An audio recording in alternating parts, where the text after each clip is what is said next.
Would you consider yourself a person who's very disciplined? Um, I think on the spectrum of the world, I'm probably a fairly disciplined person. You versus 8 billion. Yeah. So if I use an $8 billion spectrum, I don't think I'm as disciplined as I could be, or maybe even should be. I think I'm disciplined enough to be highly effective at the things I do. Okay. And what does that mean? Yesterday I was doing some research on the word self-efficacy. Okay. And the reason is 'cause I heard someone using it in a talk, and I thought, that's not what it means. I think that was probably me talking. It wasn't you, by the way, but they were saying it, and they repeated it, and I kept thinking, you're repeating a definition that's inaccurate about self-efficacy. And since it's something I've studied for probably 20 years, I thought, well, maybe I forgot what it means, and so I go back and do my research, and self-efficacy is really described as sociologically or psychologically as the ability to establish the behavioral patterns that are necessary to accomplish what you want to accomplish or become who you want to become. Okay.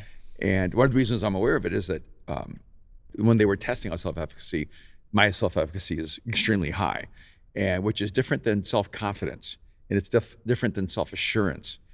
I'm not always the most self-confident person. I'm not always the most self-assured person, but I have really high self-efficacy. Okay. I am able to establish the behavioral patterns I need to become the person I desire to become or to accomplish things I want to accomplish. Okay. And I think a lot of people lack that. They lack that ability to decide today, I'm going to do this to become this.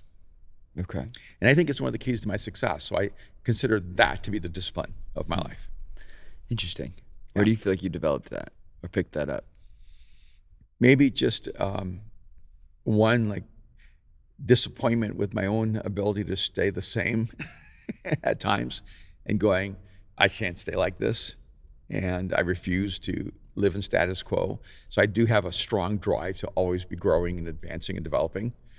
And I'm not sure where it came from. I'm sure some of it was set into me, from like my grandfather, who I think of, who created a lot of my internal structures, in terms of the way he shaped me. And I also just watched people, and I felt like there were some people who gave up and would fail and stay in that failure, and other people who would fail and refuse to stay in that failure. And so I realized, what makes people different isn't whether they fail or not. It's whether they stay in that or not. And some people just have the tenacity, the grit to get up and just keep going. And I just decided that would be my superpower. You don't have a lot of control of your talent. You don't really have a lot of control over your IQ. You don't have a lot of control over things that are genetically passed on to you. Mm-hmm.